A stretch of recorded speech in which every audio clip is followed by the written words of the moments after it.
Hello बच्चों। आज के इस वीडियो लेक्चर में हम लोग डिस्कस करने वाले हैं एमनियोसेंटेसिस, जिसे हम उल्ब वेधन भी कहते हैं। एमनियोसेंटेसिस या उल्ब वेधन क्या है? यह एक ऐसी तकनीकी है जिसके द्वारा किसी माँ के गर्भ में पल रहे बच्चे से संबंधित कुछ विशेष प्रकार की जानकारियां हम आसानी से प्राप्त कर सकते हैं। ये जानकारियां उसके भ्रूणीय विकार मीन्स एम्ब्रियोलॉजिकल एबनॉर्मलिटीज तथा उसके सेक्स अर्थात लिंग से संबंधित हो सकती है। यहाँ पर इस चित्र में आप क्लियरली देख पा रहे हैं कि कैसे माँ के गर्भ में ये भ्रूण पल रहा है। ये जो पूरा का पूरा स्ट्रक्चर है, यहाँ पर ये माँ का गर्भ है और इस गर्भ के अंदर ये एक बेबी जो है डेवलप हो रहा है और ये भ्रूण माँ के गर्भ में एक विशेष प्रकार की नली जिसे हम अम्बिलिकल कॉर्ड कहते हैं, इसके द्वारा इस विशेष प्रकार की संरचना जिसे हम प्लेसेंटा कहेंगे।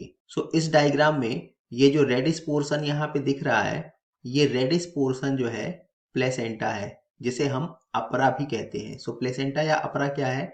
यह मदर और जो फीटस ग्रो कर रहा है, जो बेबी ग्रो कर रहा है, उसके बीच का कांटेक्ट है और इसी प्लेसेंटा के थ्रू इस फीटस को सारे न्यूट्रिशंस सप्लाई होते हैं। यहाँ पर इस टेक्निक में हम क्या करते हैं? इस टेक्निक में लगभग 20 to 30 ml एमनियोटिक फ्लूइड जो इस फीटस के चारों ओर है, इस फ्लूइड को इस सिरिंज या निडल के माध्यम से एब्डोमेन के थ्रू, पेट के थ्रू निकाला जाएगा और इस फ्लूइड में कुछ विशेष प्रकार की सेल्स होंगी। उन सेल्स का जो है आगे टेस्टिंग होगा और टेस्टिंग के फलस्वरूप जो है हमको पता चलेगा कि उसमें क्या एबनॉर्मलिटीज या डिसऑर्डर्स हैं। बेसिकली यह जो तकनीकी है, जब मदर की बॉडी में प्रेगनेंसी का 14 to 15th वीक होता है, 14 से 15वां सप्ताह होता है, उस दरमियान जो है ये टेस्ट किया जाता है। और इस टेस्ट में जैसा कि हम लोगों ने देखा, एक बहुत छोटी क्वांटिटी में एमनियोटिक फ्लूइड जो 20 से 30 ml होता है लगभग, उसको बाहर निकालते हैं। ये फ्लूइड एम्ब्रियो या फीटस के चारों ओर होता है और इस फ्लूइड में कुछ सेल्स होती हैं जो त्वचा से हो सकती हैं, यकृत से हो सकती हैं या प्लेसेंटा जिसे हम अपरा कह सकते हैं उससे हो सकती हैं। और इन सेल्स को फिर से जो है संवर्धित किया जाता है, कल्चर किया जाता है और कल्चर करने के बाद जो है इसका परीक्षण किया जाता है और इस परीक्षण के दौरान कुछ विशेष प्रकार के अनियमितताएं, डिसऑर्डर्स या कुछ बीमारियों के बारे में जो है पता लगाया जाता है और फिर उसका इलाज किया जाता है। कौन कौन सी बीमारियां हो सकती हैं जिसका हम इस तकनीकी के द्वारा जो है पता लगा सकते हैं? यहाँ पे कुछ आनुवांशिक बीमारियां जो गुणसूत्रीय अनियमितताओं से संबंधित हैं दी हुई हैं, जैसे Down syndrome, haemophilia, sickle cell anaemia. इन जेनेटिक डिसऑर्डर्स या गुणसूत्रीय अनियमितताओं से होने वाली बीमारियों के बारे में हम किसी अगले वीडियो में डिस्कस करने वाले हैं। अभी के लिए जस्ट यहाँ पे याद रखना है कि किन बीमारियों का पता जो है एमनियोसेंटेसिस या उल्बेधन से हम लगा सकते हैं, जैसे कि डाउन सिंड्रोम, हीमोफीलिया या सिकल सेल एनीमिया जिसे हम SCA भी कहते हैं।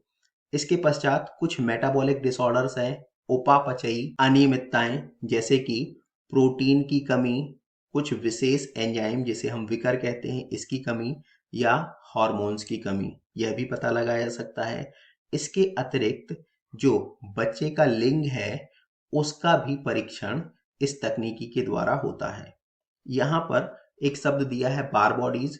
बार बॉडीज जो है एक वैज्ञानिक के नाम के आधार पर है और इस बार बॉडीज में जो फीटस ग्रो कर रहा है उसमें एक्स क्रोमोसोम का नंबर कितना है, एक्स गुणसूत्रों की संख्या कितनी है, उसका पता लगाया जाता है। पता लगाने के पश्चात हम बता सकते हैं कि जो फीटस ग्रो कर रहा है वो मेल है या फीमेल है। अब चूंकि इस तकनीकी का इस्तेमाल यहाँ पर हम लोगों ने देखा कि सेक्स डिटर्मिनेशन में भी होता है, सेक्स डिटेक्शन या लिंग परीक्षण में भी होता है, तो इसका जो है वो मिसयूज भी होता है।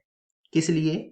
फीमेल फीटिसाइड मतलब कन्या भ्रूण हत्या के लिए इसका मिसयूज भी होता है और इसीलिए गवर्नमेंट ने इस पे जो है स्टैट्यूटरी बैन, वैधानिक प्रतिबंध भी लगा रखा है। सो इस तकनीकी के द्वारा हम पता लगा सकते हैं कि गर्भ में ये जो बच्चा पल रहा है इसमें कुछ क्रोमोसोमल एबनॉर्मलिटीज हैं या नहीं है और इसका सेक्स क्या है। So this is end of the video and finally after this video you have to reply about answer of a question that we already discussed in this video. So the question is, what kind of abnormalities can be find out by using amniocentesis? उल्ब वेधन तकनीकी के द्वारा हम किस प्रकार की अनियमितताओं के बारे में पता लगा सकते हैं। किसी एक डिजीज के बारे में यहाँ पर आपको लिखना है, उस पर्टिकुलर डिजीज का नाम क्या है। आशा करते हैं ये वीडियो आपको समझ में आया होगा। ऐसे ही और इंटरेस्टिंग वीडियोस देखने के लिए इस चैनल को अभी सब्सक्राइब करें तथा इसे अपने दोस्तों के साथ शेयर करें। मिलते हैं नेक्स्ट वीडियो में। धन्यवाद।